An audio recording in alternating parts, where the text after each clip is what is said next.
first casual games, casual hidden object games to actually come to Facebook and see some success. This is a post-mortem on that. And I also did want to mention that we have a session on the schedule at 5 o'clock for Odnoklasniki and Mail.ru that isn't in the program. So stick around for that if you're interested. And with that, I'll turn it over to you. And thank you very much.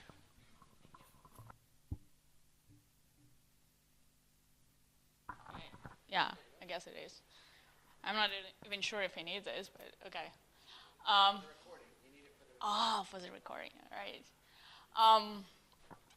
Well, Mystery Manor, from the strongest who's left in the audience. Do you guys ever played Mystery Manor on Facebook or other social network? You did? Okay. So you pretty much know what the game is about, and Mystery Manor is definitely our hit, one of the hits games. It's a hidden object game, which we put a lot of effort in development and then publishing. So it's a case study, so I'm gonna give you like a little bit of facts on a team and how the whole process of development was going on. So the team was actually 10 guys who analyzed more than 1,000 hidden object projects ever existed before they actually even started the development of Mystery Manor. The head of a studio who developed Mystery Manor, Leonid, he actually has about 8, and right now it's about 10 years of experience in casual gaming. So the hidden object is actually his thing, and hidden object in casual, like old-fashioned casual game, is his like the most favorite thing ever. Experience, like for us, the model which worked the best and why Mystery Manor is a hit game, because it's not just about the hidden object game, it's not about just quality game, it's also about the monetization model in a game. And the several guys from development teams, they actually had a very significant monetization model in a social gaming, which was implemented into hidden object game and made it not just a game with the integrated social features, but also a social game, in any understanding it is for you. And that's why monetization plus old-fashioned hidden object game as equals hit game on a Facebook. Also, as you may know, like hidden object, it's as a genre is popular and it's like hundreds of thousands of downloads in a casual gaming of that genre around the world for last, I don't know, more than 10 years, actually. That's why it was our interest in that. We did understand that it would require a lot of work, because to combine hidden object game with social features and monetization model is really hard, but we did it. And of course, commitment. The Mystery Manor was developed from start to the end till the launch over 4 months. But before that, the team put a lot of effort into actually researching the market and hidden object genre. So it would be fair to say that altogether we put probably up to 9 months in development, including the research on the market. So when we started the development, we kind of identified the main goals for us we needed to succeed. And because it's a hidden object game, which was supposed and aimed to be the hit game on a Facebook, we needed kind of to stick to those goals and go like plan but plan, very strict on the deadlines, very committed to the deadlines. Even though if you're like in the middle of the night, one developer saying, oh, hey, I have this great idea, a new idea, and we should integrate in a game. Don't do that, because that will ruin all your plan, all your deadlines, and pretty much your game, after all. You can integrate it later on, like with new content, new features, but in the very beginning, you need to stick to the plan and deadlines you already had in place. So we wanted to create genre leader, of course, not because we were first on a Facebook in that genre, but because we wanted to create something very unique, very special, very likable, and addictive by users. So it wouldn't be just a game for our friends and our families, but it also would be a very, you know, like the game which gives you the feelings of stickiness. You would stick, you want to like constantly to open it up and see your progress and invite your friends and like be competitive and so on.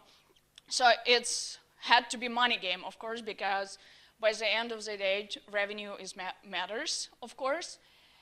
And like I said, it was a unique, very unique game which we wanted to make better than everything existed in that genre by that time, but also to make it better. When we released the game, we're very actually picky on releasing the game on biggest social networks worldwide, because if you know a little bit of Game Inside, we have many different titles, and usually we're trying to go on a scale to publish them like in Asia, of course on Facebook, and altogether it's about 20 social networks globally right now. But with Mystery Manor, it's a completely different story because we're very choosy, we're very picky where we wanted to integrate the game and how we want to go with it, because Mystery Manor is by far the most demanding game, content-wise, attention-wise, time-wise, and people-wise for us. It's a lot of content, it's a lot of text, it's a lot of localization, it's enormous amount of work. That's why we decided to be very, you know, straightforward, but still like very choosy which networks we should go to. So far, it's published only on the 4 social networks. Of course, VK would be first one because for us, VK is the best, not just revenue generation social network, but also the best testing tool. Once we launched the game on a VK, which was first social network we launched Mystery Manor on, we right away had the great feedback on the bugs, on a user feedback, and so on. So it gave us a really big leverage to be able to polish the game to make it as perfect as possible. Then we launched it on a Facebook. On a Facebook, I would say that we were right in time, because right after we launched Mystery Manor on a Facebook, Playdom launched Gardens of Time, but we still had that, you know, like short, I would say, period of time which we could leverage in terms of users and drawing attention to our game. And because we cannot compete with Playdom in terms of traffic. I mean, we're big developer Russia-wise, but we're small on a Facebook. And so we wanted to have that leverage, and we actually did it. And now we have more than 5 million users on a Facebook. And I think that for us, it's really success, because out of that users, we're actually making a little bit over $1 million a month only from Facebook. So when we were done kind of with Facebook, in terms of not done like we always do content updates and so on, I will talk about this later, but when we launched on Facebook, there was a question, so what's next, right? And we decided Latin America grows like crazy. Facebook growing in Latin America like crazy, but Orkut is still kind of dominant social network there. And from research we made, we actually saw that Latin America would be the perfect place for us to publish hidden object genre there. And we did it. And so far, Mystery Manor, #1 game, top grossing game on Orkut. So it's a game which monetizes the most. And of course, it's the only one hidden object game on Orkut, if I'm not mistaken, so far. And then we published it also on Drago.em, which I believe Latvian network. I'm usually confused. I think it's Latvian. Drago.em is small network for us, and many, you know, like experts would say, why would go for Drago.em? Drago.em is just so small. It's no comparison to Facebook or even to Orkut, of course. But what I know about Drago.em, it's a very small, it's a closed network. They wouldn't let any game developer in, but the users monetize very good. That's why we went for Drago.em, and so far the experience was really good. Why the game is still successful? Since like we launched it, it's 2010, and it's still successful because what we do, we actually do weekly updates. And sometimes we do new content, new features in a game even more often than once a week. And that's what actually keeps the game alive. And it also keeps users interested all the time. And the funny story is that on Facebook, from my experience, it was the first time when users were actually asking us to kind of hold back to new content because they wanted to finish previous quests before they would start something else. The engagement of users is huge. IRPU of Mystery Manor on Facebook is huge. I can almost tell you that from hidden object games, IRPU of Mystery Manor is probably higher than any other, not even just hidden object games, any other social game on a Facebook at this moment. Of course, I cannot give you the number, but it is like significantly higher. We do new content, not just weekly updates, but we're also trying to keep track on the holidays geographically wise.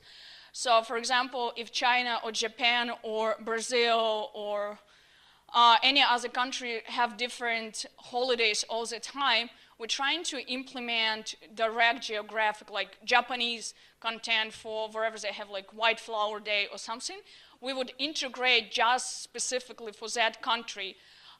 Preferably, ideally, it should be like 3 weeks before the holiday. So it would give you like the gap of 3 weeks when users is actually very engaged. And revenue increasing sometimes more than twice if you integrate in new great stuff, especially holidays, I mean, especially in Japan, because IRPU in Japan is enormous. So always keep track on your top countries and try to satisfy user as much as you can with new content, with new campaigns, with discounts, actions, with events, with as much as you can do it. It requires a lot of your resources probably, but do it because it pays off greatly. Also, the game is localized right now on 17 different languages. And on a slide, you can see the top languages which works for us the best so far. And at least, of course, Russian, original language is Russian, so.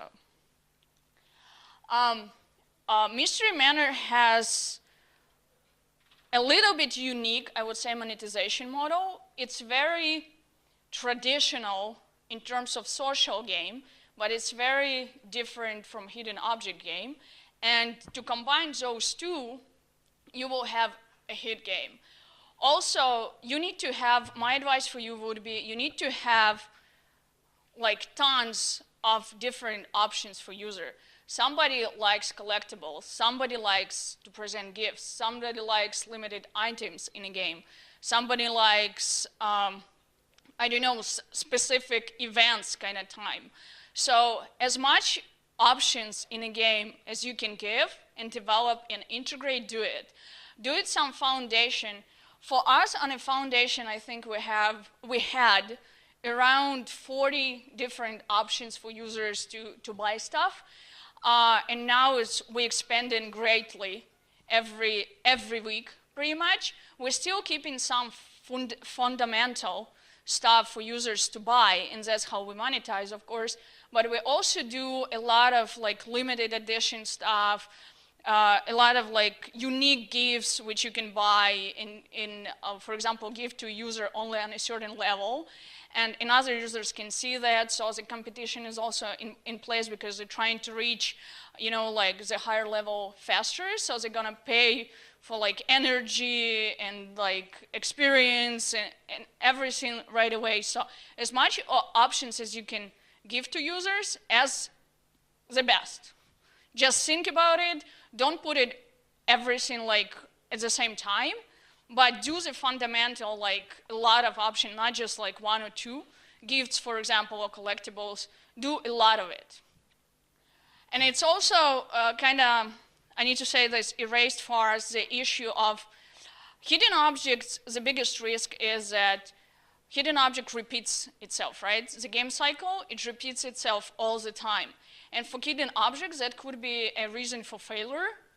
So with a lot of options for virtual goods, you actually kind of decrease the risk of repeating that cycle significantly.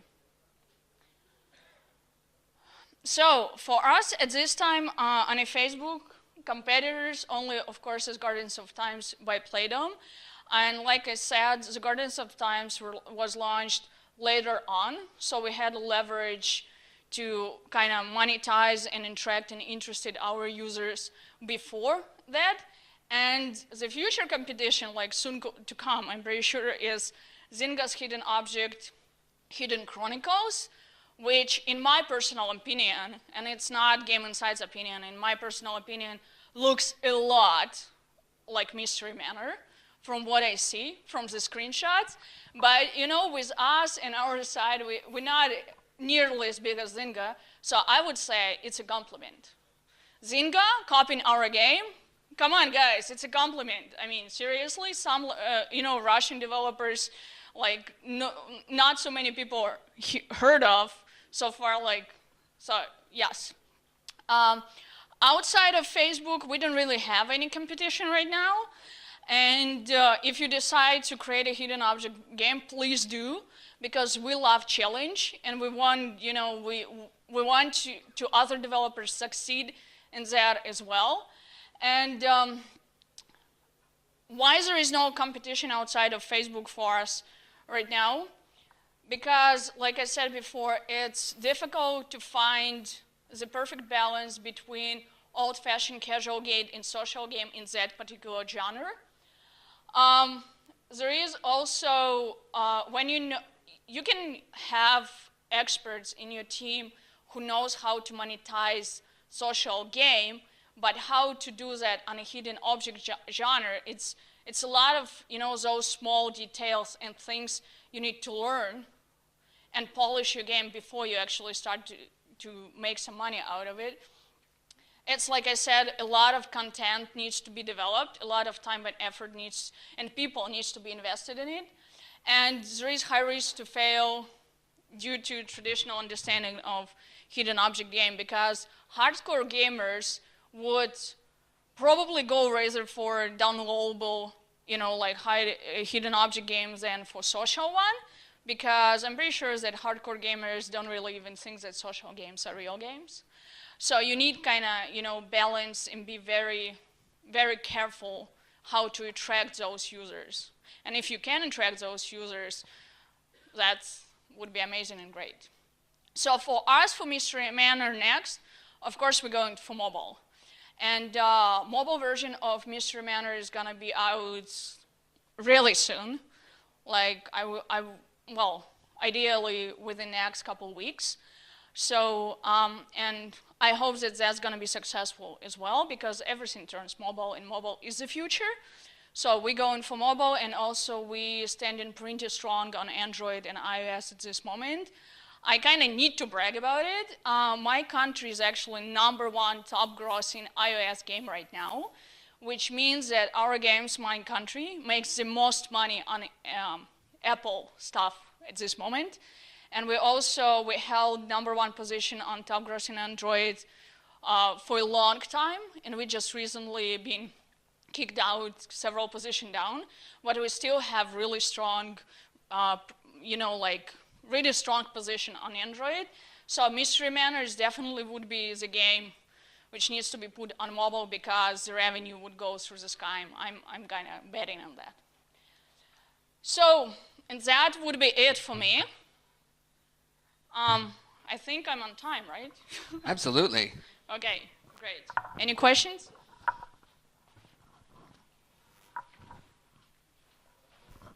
Thank you, that was very interesting. Can you maybe comment a bit on the difference in monetization between Facebook, Orchid, and VK? Oh yeah, it's it's completely 3 different stories. I think that, of course, cultural differences needs to be, you know, taken care of really carefully. Facebook, top market in United States, right? So for example, on a monetization model, the best part for us on a Facebook in the US works like weekly deals, like discount campaigns, you know, like different events, limited items, but on a discount price. Like, for example, on Orkut is completely different. On the Orkut, users better respond on the events stuff and not necessarily the cheap stuff. But if you do like limited item or really, you know, nicely looking item you could even give for free to the friends of one user and other needs to buy it because they're on a lower level, that goes like really well. For VK, I would say it's a little bit of both. VK is very balanced for us in this moment. Pretty much all our monetization approach goes nice on a VK, and I wouldn't say there is any like serious distinction between. Okay, so the ARPU is comparable, you think? Would make 100 users on Facebook, would you make 70 on Orkut with the same? Difficult to say. I would say that in a range from you know, highest to lowest, Facebook would be number one, then it would be Orkut, then it would be VK. Orkut is, I mean, comparatively small network, but in a good and high quality content games, users monetize really well, which is surprising, I agree.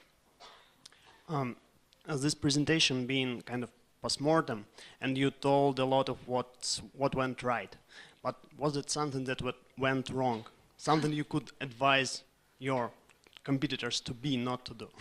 Okay, the only thing for us, the biggest problem we experienced so far, and I'm kind of glad that it was only one problem so far, but you also need to know that we didn't rush things with Mystery Manor. We took really careful approach. We took extra time before launch, you know, like, and we didn't rush just to make money. But for us, the biggest problem right now is a volume of content. Sometimes, for example, for Facebook, we're not on time in terms of integrating new content or providing new content for marketing because, like I said, it's a lot of work and studio has limited resources, unfortunately. That's why I would suggest you need to plan all your content at least 2 months ahead. Because otherwise, I mean, we do have this problem right now. We're trying to catch up, but this is the only problem. Hidden object game needs to, you know, a lot of content. All right.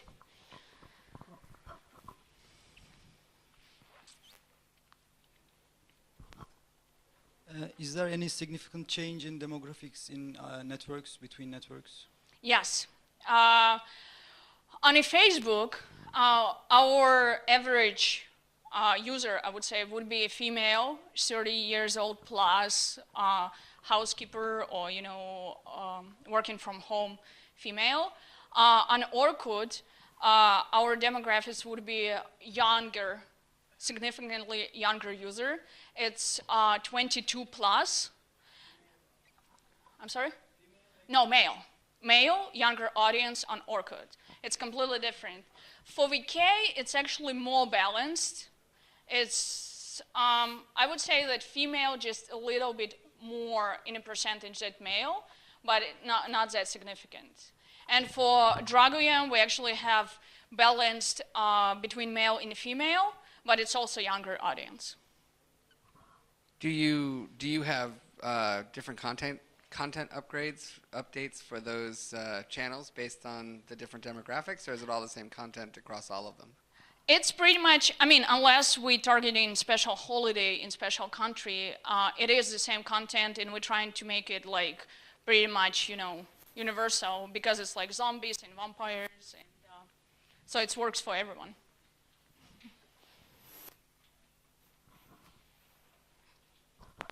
Hi, if we compare the game with Gardens of Time, you decided against having kind of this isometric area, which kind of a trophy room. Why did you decide against it? Because we want to be different. No, we actually, it's not like we decided against it. It was more like, you know, we have as a concept even before we started the development. That's why our concept works really good for us so far. And I mean, of course, we took a closer look in Gardens of Time, and sometimes we actually, you know, discussing if we need to take some experience from them, you know, and do it our own way. But then, like, in most cases, we decided not to, because, you know, like, we trying to open up a new room every week, which is good enough for us, and then we can, you know, add different stores and, like, in a house building from one level to several levels, and it works nice for us. And Gardens sometimes is really good game, but Mystery Manor, for me personally, works better. Any other questions? Oh, So you mentioned that it was a team of 10 people that developed the game, which is a relatively small team, I suppose, for a game of that size. How long did it take? And also, how large is the team that creates content for networks today? Well, it took, like, when we started the development till the first launch on VK, it took us 4 months. But altogether, with research prior to development, it took almost 9 months for us. And the team actually started with 10 guys, and right now it's 60 guys who does the content and updates, and still, it's 60 people, yes. And they still not catching up on it, like, everything we need to do to make it even better.